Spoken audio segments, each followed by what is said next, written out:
Hi guys! Good morning, good afternoon. So, ngayon guys, magsisinigang tayo ng bangus.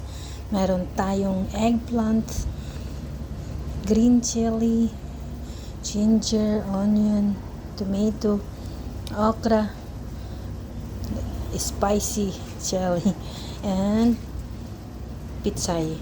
So, ayan guys, kasi wala tayong magbiling kangkong. So, ito na lang yung dahon natin. Yan ang ating isisigang guys. Isang buong bangos ang ating isigang ngayon. So, yan ang ating ulam. Yummy, yummy. So, ayan guys, samahan nyo ko. Boom! So, ayan guys. Slice natin ang ating mga ingredients para sa ating sinigang na bangus. Meron tayong nabiling bangus kahapon guys. So, malinis na yan. Hinugasan ko na yan kanina guys. Ang ating sibuyas. Lagay na natin kasi kumulo na yung tubig natin. Sabay natin sa kamatis. Ano na tayo? It's cooking time.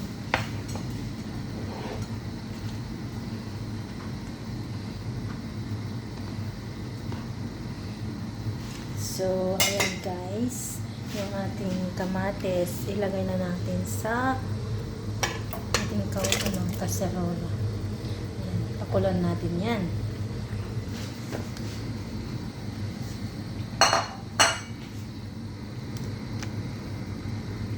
Yan ang ating ibang mga ingredients pa. Maglagay na rin tayo ng ginger. Lagay na natin sa ating kaserola. Hindi ko na i-video. Dagdagan pa natin. Maglagay tayo ng ginger guys para hindi malansa. Pampaalis ng lansa to guys kahit mag-adobo kayo, ayan. So, itong chili, isabay na natin to sa, guys, sa isda. Hatiin natin. Lagyan natin dyan. Tapos itong green chili din. Saka, isabay-sabay na yan natin, guys. Pagsasabayin natin yan. Ito lang mauna natin ilagay sa para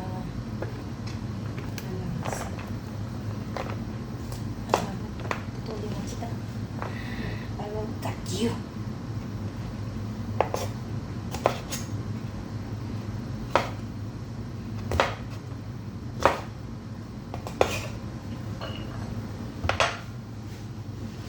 So, yan ang ating sinigang.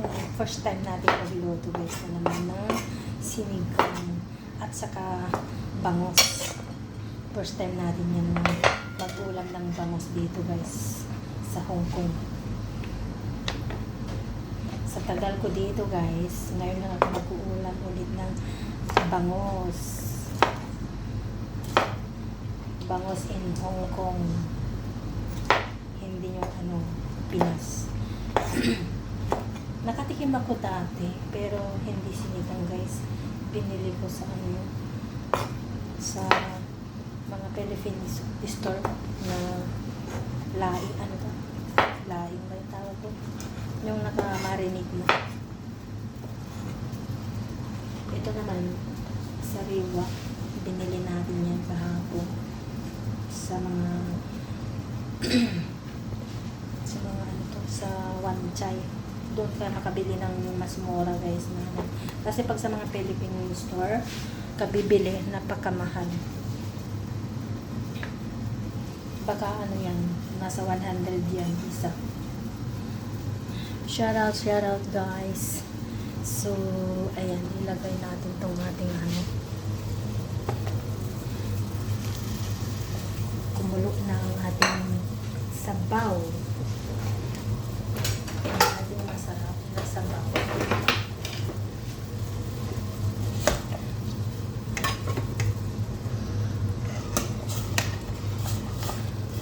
Maglagay tayo ng ano guys, ng chicken powder parang bitchin, parang magic sarap. Tapos maglagay tayo ng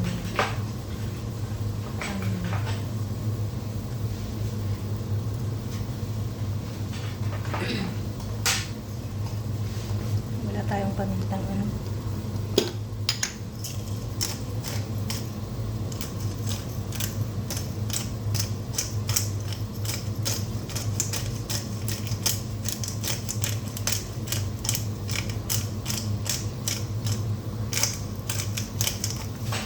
Init.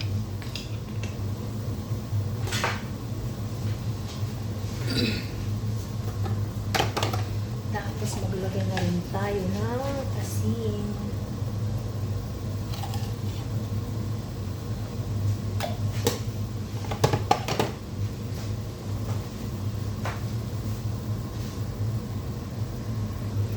So ayan, nilagay na natin yung sitaw natin.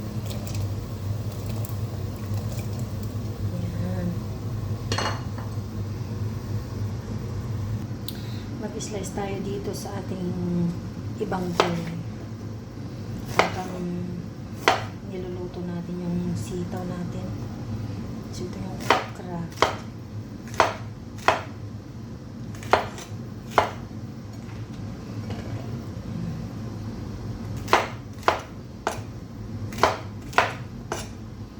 Ito yung sili.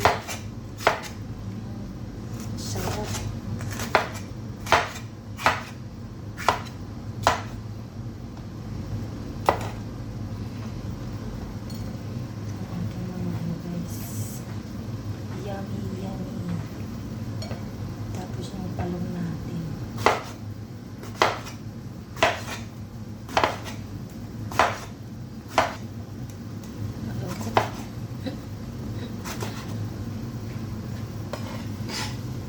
Sabay na natin ilagay. Tapos ito yung ano natin. Dahil putulin na lang natin ito guys.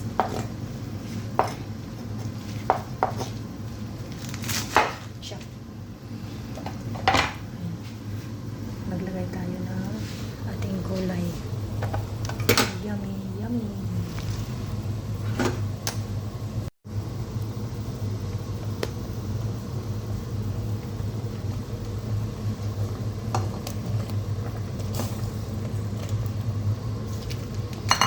Ayan na guys, nilagay na natin yung mga ibang gulay natin. Tapos, isunod na rin natin yung ating isda. So, yeah. So, ito guys.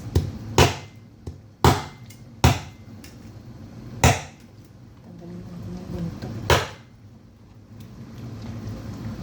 Wain natin yung bangas natin.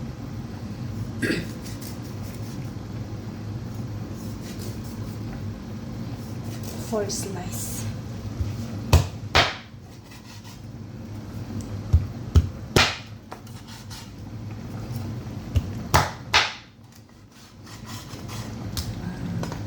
Ayan na guys, ang ating bangus.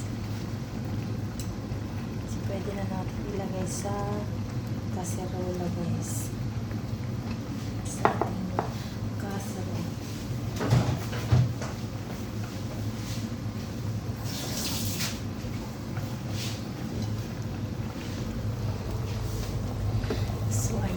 Ang ating gulay, niluluto natin. Lagay na natin ang ating bangus para naman maluto. Wow!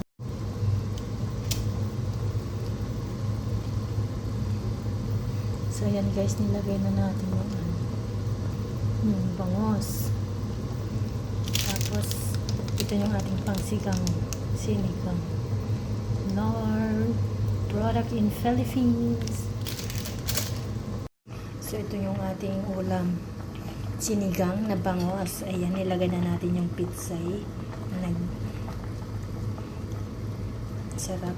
Yummy, yummy.